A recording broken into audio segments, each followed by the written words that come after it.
Assalamualaikum warahmatullahi wabarakatuh. Innal hamdalillah nahmaduhu wa nasta'inuhu wa nastaghfiruh wa na'udzu billahi min syururi anfusina wa sayyiati a'malina may yahdihillahu fala mudilla lahu wa may yudlil fala hadiyalah. Asyhadu an la ilaha illallah wahdahu la syarika lah wa asyhadu anna Muhammadan abduhu wa rasuluhu amma ba'd. Pemirsa Fatwa TV dimanapun Anda berada, alhamdulillah kembali saya dapat hadir ke tengah ruang share Anda untuk merespon beberapa pertanyaan yang telah sampai ke meja redaksi kami. Pertanyaan pertama dari Saudara Aziz di tidak menyebutkan asal kotanya. Saudara Aziz bertanya, seandainya yang menggadaikan barang kepada kita menghilang entah kemana tanpa bayar hutangnya, apakah boleh menjual barang gadainya? Ya, terima kasih kepada Saudara Aziz atas kebersamaannya. Semoga Allah Subhanahu wa taala mendapatkan taufik hidayah kepada Anda, keluarga dan juga seluruh pemirsa Fatwa TV dimanapun Anda berada. Dalam kasus semacam ini, hendaknya Anda terlebih dahulu berusaha untuk mencari tahu kemanakah orang tersebut. Barangkali mungkin Anda masih punya menyimpan nomor teleponnya atau punya kenalan yang bisa memberikan petunjuk kepada Anda tentang keberadaan orang tersebut, baik kerabat, sahabat, atau yang lainnya.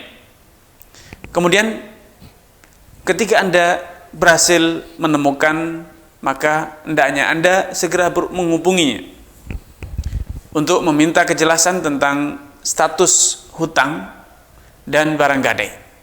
Namun setelah Anda berusaha sebisa yang Anda lakukan dan Anda merasa pesimis untuk bisa mendapatkan data atau informasi keberadaan orang tersebut, dalam kasus semacam ini tentu sangat merepotkan bila Anda harus menyimpan barang gadai itu untuk seterusnya sampai pemiliknya datang. Karenanya, agar Anda tidak menjadi repot dan hak Anda juga bisa kembali, maka para ulama berfatwa Anda boleh menjual barang gadai tersebut, kemudian dari hasil penjualannya Anda mengambil sejumlah piutang yang pernah Anda berikan kepadanya, dan bila ada sisa dari hasil penjualan, maka sisa hasil penjualan itu Anda sisihkan untuk Anda simpan. Atau kalau Anda memang tidak mampu menyimpan karena tentu merepotkan pula, Anda boleh menyedekahkannya kepada fakir miskin, kepada orang yang membutuhkan, atas nama pemiliknya, wallahu ta'ala alam. Pertanyaan selanjutnya dari hamba Allah bertanya, apakah boleh melipat gandakan harga jual menjadi 100% dari harga beli? Misal 5.000 menjadi 10.000, tapi ongkos perjalanannya jauh dan juga mahal. Ya, terima kasih atas kebersamaannya. Semoga Allah Subhanahu wa taala menambahkan taufik hidayah kepada Anda dan juga seluruh pemirsa Fatwa TV dimanapun Anda berada. Para ulama ahli fikih tidak pernah menyebutkan batas maksimal keuntungan yang boleh diambil. Bahkan di zaman Nabi pernah memberikan restu kepada sebagian sahabat yang memungut keuntungan 100%, yaitu sahabat Urwah al-Bariki. Dan dalam riwayat lain beliau juga merestui hal yang sama kepada sahabat yang lain, ya. Urwah al-Bariki radhiyallahu anhu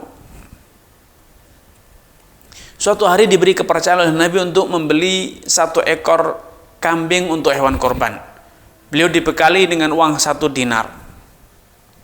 Karena kemahiran dan kelihayan Urwah al-Bariki dalam menawar, bernegosiasi, maka berbekalkan dengan 1 dinar itu beliau berhasil membeli 2 ekor kambing.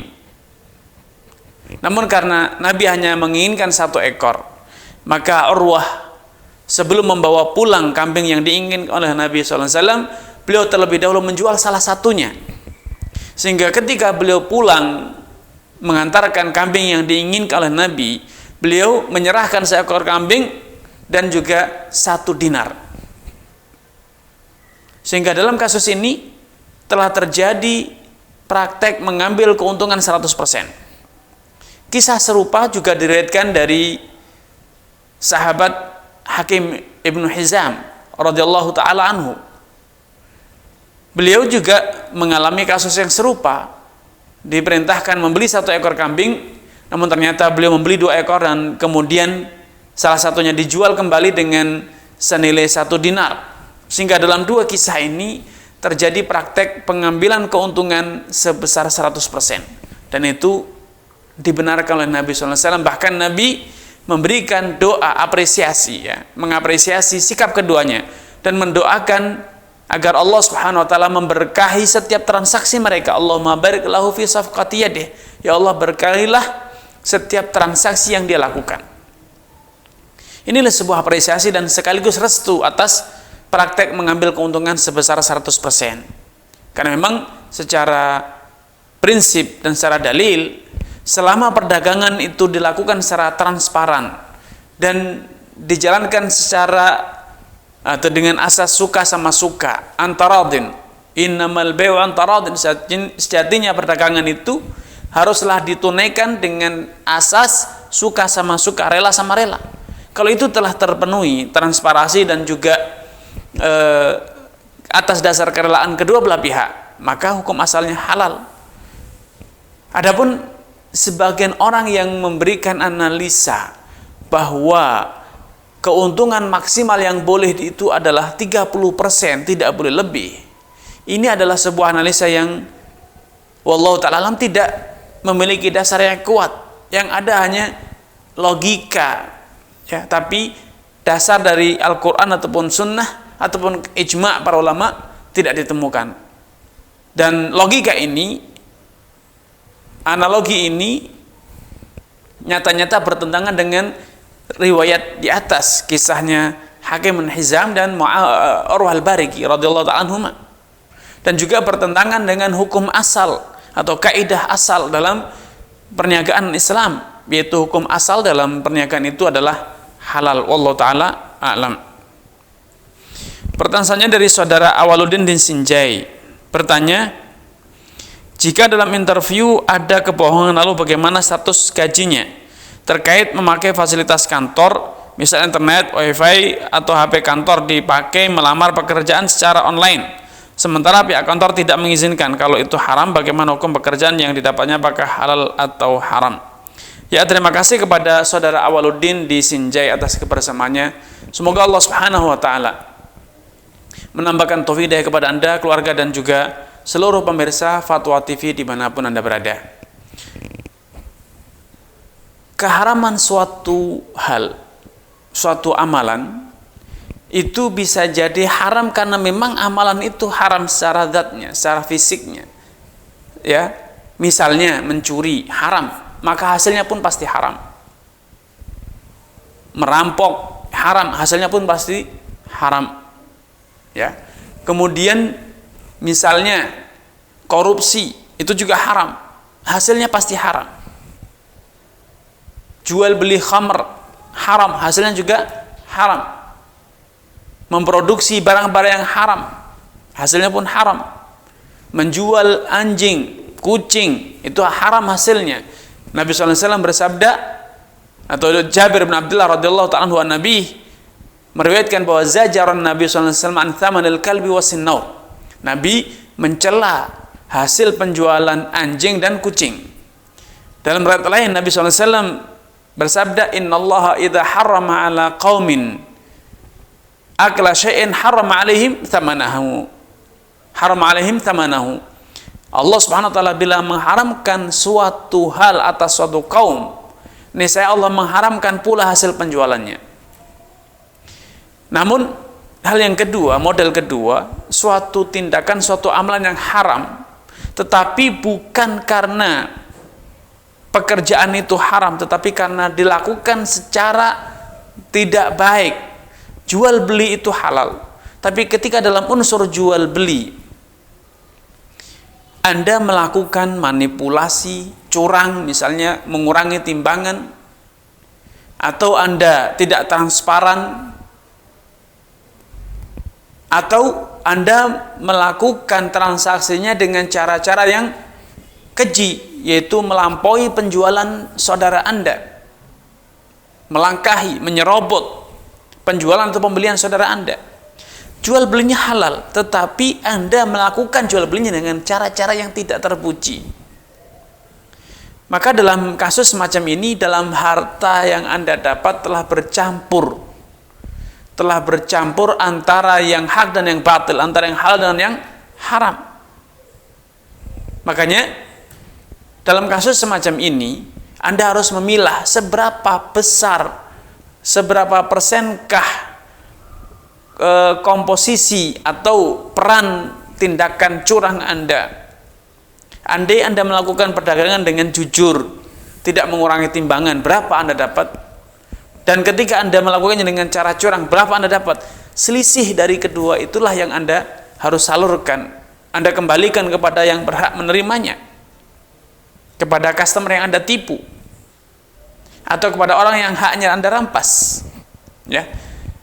Demikian pula seorang karyawan yang melakukan korupsi misalnya, dia mendapatkan gaji dan dia juga mendapatkan bonus, padahal misalnya dia laporannya fiktif, atau dia bekerja tetapi dia korupsi, dia tidak melakukan, dia tidak ngantor, tapi ternyata dia titip tanda tangan misalnya, atau dia hanya melakukan fingerprint kemudian dia pergi tidak ngantor. Maka kalau praktek semacam ini, maka tidak semua penghasilan Anda haram, tetapi sebesar kecurangan Anda itulah yang haram, selebihnya halal.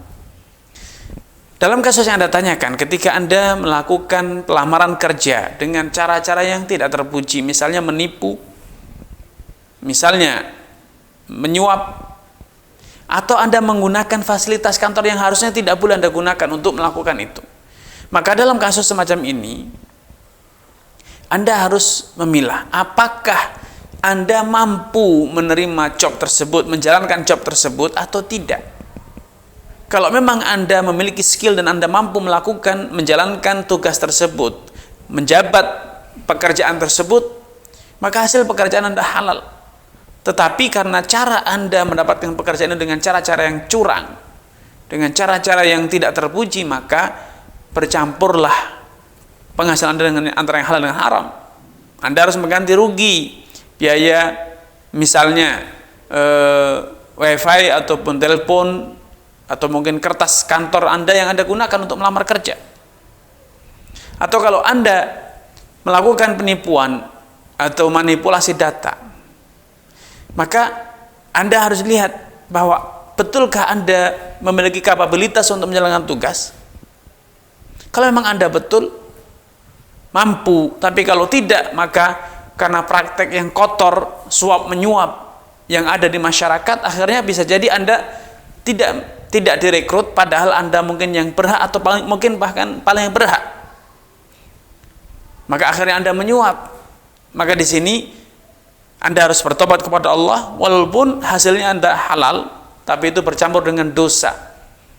Tetapi kalau Anda dengan menyuap sebetulnya Anda tidak layak, Anda tidak mampu, Anda tidak kapabel untuk menerima job tersebut, maka lebih baik Anda jujur dan menyatakan bahwa Anda tidak kapabel dalam menjalankan tugas ini, agar Anda terbebas dari pekerjaan yang bukan kapasitas Anda untuk Anda lakukan. Allah Ta'ala alam.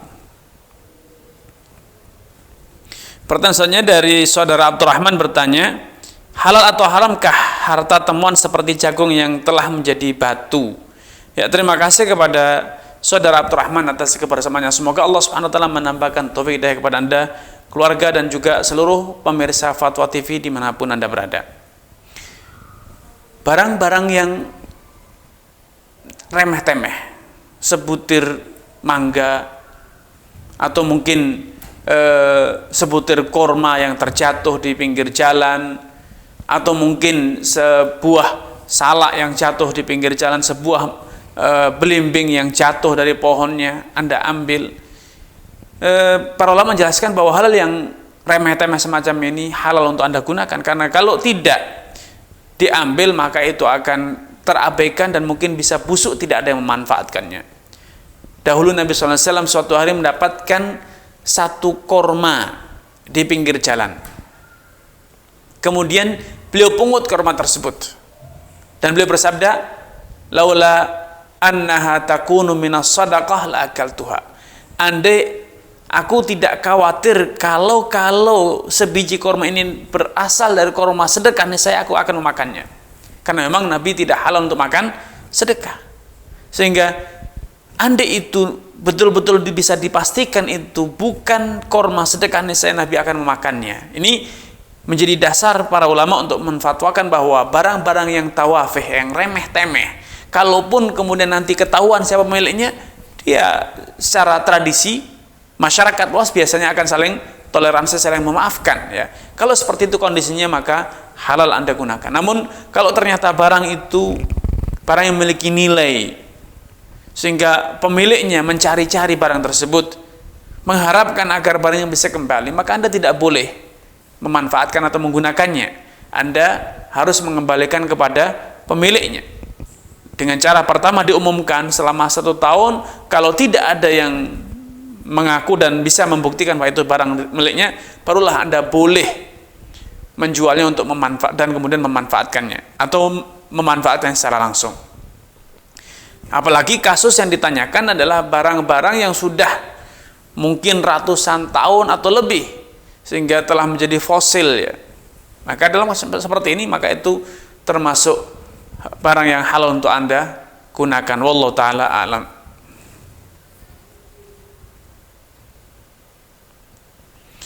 Pertanyaannya dari saudara Budi Hendrawan di Cianjur. Bertanya mengenai bisnis print on demand. Skemanya print on demand ini ada 3 orang, ya. Orang pertama yang membuat desain, yang kedua yang mencetak desain dan yang mengantarkan barang, dan ketiga konsumen atau pembeli.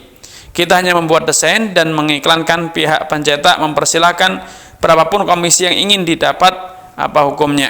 Ya, bila memang, ya, terima kasih kepada saudara Budi Hendrawan atas kebersamaannya. Semoga Allah Subhanahu wa taala menambahkan taufik kepada Anda, keluarga, dan juga seluruh pemirsa Fatwa TV dimanapun Anda berada. Dari menyimak skema kerjasama yang Anda jelaskan, maka praktek semacam ini insya Allah halal, karena itu adalah ta'awun, tolong menolong, ataupun kerjasama, ya. Anda membuat desain, kemudian Anda yang mencetaknya, dan hasilnya dibagi berdua sesuai dengan komposisi perjanjian pembagian hasilnya. Dan ini termasuk bentuk dari syirkah, ya. Bentuk dari syirkah, perserikatan dagang, dan kalau itu dilakukan secara transparan, jujur, maka insya Allah halal. Wallahu ta'ala a'lam. Pertanyaannya dari saudari Yutia di Bekasi. Bertanya terkait investasi tanah pertanian seperti kebun kurma atau durian. Saya membeli kafling seukuran 100 meter persegi dan mendapatkan gratis pohon durian dan beberapa pohon lain. Dari penanaman sampai penjualan dikelola pihak penjual, dan saya sebagai pemilik kapling hanya membayar biaya perawatan di tahun kedua dan seterusnya. Yang membuat saya ragu ialah untuk bagi hasilnya merupakan penggabungan penjualan buah seluruh kapling milik orang lain juga. Setelah itu dibagi rata, bagaimana akad atau hukum bagi hasil tersebut. Ya, terima kasih kepada saudari Yutia di Bekasi atas kebersamaannya. Semoga Allah Subhanahu wa taala menambahkan taufik kepada Anda, keluarga, dan juga seluruh pemirsa Fatwa TV dimanapun Anda berada. Seperti yang Anda khawatirkan bahwa praktek semacam ini syarat dengan gharar, karena tentu nilai jual ladang berbeda dari satu petak ke petak lain. Kondisi ladang juga berbeda-beda. Ada ladang yang tanamannya bagus, ada ladang yang tanamannya buruk. Sehingga tentu ketika transaksi jual belinya juga harus dipisahkan. Tentu tidak halal, ya, ketika ladang saya rusak, tidak produktif, atau kondisinya kurang baik, kemudian saya mendapatkan bagi hasil yang sama dengan orang yang ladangnya bagus, tanamannya bagus, dan seterusnya.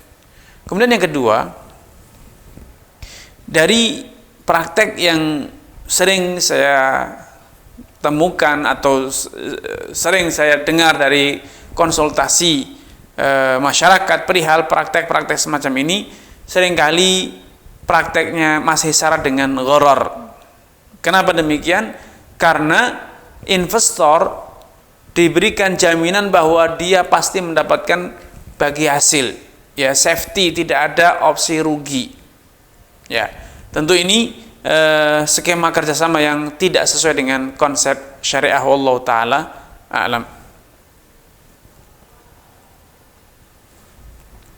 Pertanyaannya dari saudara Ucu di Majenang, bertanya bagaimana hukum jual beli televisi, sedangkan sekarang tontonan televisi banyak isinya yang haram seperti musik, terbuka auratnya, dan pendidikan yang berbahaya bagi akidah dan akhlak, walaupun bisa juga sebagai sarana dakwah seperti Fatwa TV dan lain-lain.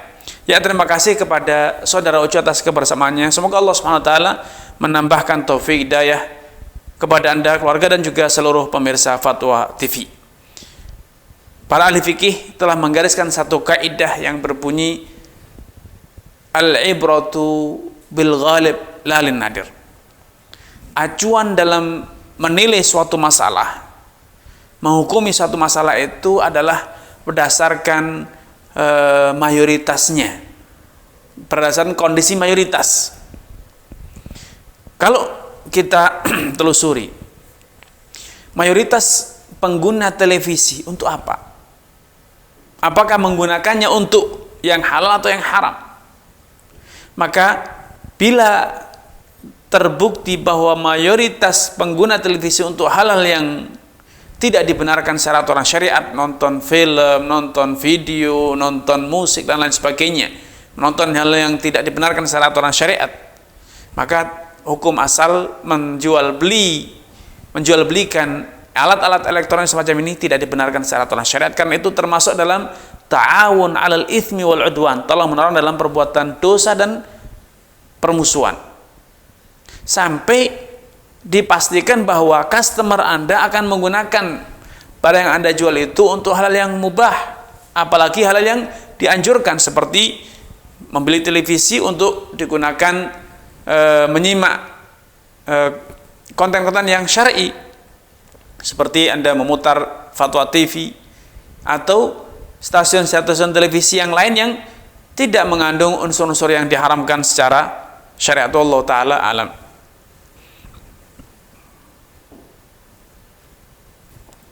Bagaimana hukumnya ikut undian yang diadakan oleh salah satu perusahaan bahan bakar? Setiap kali beli bahan bakar di pusat penjualan bahan bakar tersebut dikasih kwitansi, kemudian kwitansi tersebut diupload ke aplikasi milik mereka. Jika dapat undian tersebut, bagaimana hukumnya? Dari saudara Aan di Jember. Ya, terima kasih kepada saudara Aan di Jember atas kebersamaannya. Semoga Allah Subhanahu wa taala menambahkan taufik kepada Anda, keluarga, dan juga seluruh pemirsa Fatwa TV dimanapun Anda berada. Rasulullah SAW telah bersabda, innamal a'malu binniyat. Sejatinya hukum setiap amalan itu, atau sejatinya setiap amalan itu pasti disertai atau didasari oleh suatu niat, suatu tujuan. Wa innamal likulli imri'in ma nawa, dan setiap orang itu akan mendapatkan hasil, termasuk mendapatkan konsekuensi hukum atau penilaian hukum sesuai dengan tujuan masing-masing. Ketika Anda membeli bahan bakar, apakah tujuan Anda membelinya itu adalah agar Anda bisa berkendara, atau agar Anda ingin bisa mendapatkan hadiah? Semua orang sepakat bahwa tujuan awal membeli itu adalah agar kendaraannya bisa dikendarai. Ada undian atau tidak ada undian, Anda tetap membeli bahan bakar tersebut. Namun karena ada undian, Anda merasa senang, merasa tertarik, ya, untuk kemudian kupon-kupon tersebut Anda daftarkan, Anda upload. Maka hukum praktek semacam ini maka insya Allah tidak mengapa, karena Anda tidak sedang dalam berjudi. Namun kalau ternyata Anda membeli, ya, dalam rangka agar bisa mendapatkan kupon dan kemudian bisa ikut undian dan ada peluang untuk menang, maka tentu ini masuk dalam praktek jual beli perjudian, karena Anda bisa menang, bisa kalah, bisa beruntung, bisa buntung ya. Namun faktanya bisa dikatakan semua yang membeli bahan bakar itu tujuan utamanya adalah untuk berkendara, untuk digunakan, bukan karena adanya undian. Wallahu taala a'lam. Pertanyaan selanjutnya, A adalah perusahaan atau pelaksana, B adalah pemodal. A mengajukan kerjasama bagi hasil dengan B dalam periode waktu 3 tahun. Dengan imbalan tambahan pihak B mendapatkan saham di perusahaan A. Bila pihak B mau kerjasama dengan pihak A, apakah termasuk riba? Ya, terima kasih kepada saudara kita yang telah mengajukan pertanyaan ini. Semoga Allah Subhanahu wa taala menambahkan taufik hidayah kepada Anda, keluarga serta pemirsa, seluruh pemirsa Fatwa TV dimanapun Anda berada. Karena pertanyaan yang saudara ajukan ini masih terlalu global, maka saya belum mampu memberikan jawaban apakah skema kerjasama ini boleh atau tidak. Karena dalam permodalan ini dinyatakan, dalam pertanyaan ini dinyatakan bahwa B adalah sebagai pemodal alias penyandang dana. Apakah kerjasamanya ini kerjasama dalam bentuk share modal, yaitu beli saham perusahaannya, atau hanya sekedar kerjasama by project, yaitu ketika ada proyek dibiayai bersama, kemudian dijalankan, selesai proyek maka berakhirlah kerjasamanya.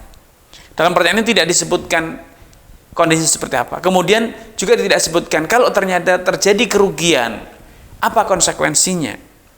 Karena yang namanya investasi itu, pemodal harus gentle. Kalau terjadi kerugian, dia harus siap menanggung kerugian sehingga modal dia, dana dia menjadi susut, bukan malah kembali utuh, apalagi malah mendapatkan tambahan. Dan masih banyak lagi hal yang perlu digali untuk bisa menjawab pertanyaan Anda. Dan sekali lagi karena pertanyaan masih terlalu global, saya hanya bisa mengatakan wallahu ta'ala alam, tidak bisa memberikan jawaban atas pertanyaan yang saudara ajukan. Ini akhir perjumpaan di kita di kesempatan yang berbahagia ini. Kurang lebihnya mohon maaf, billahi taufiq wal hidayah. Wassalamualaikum warahmatullahi wabarakatuh.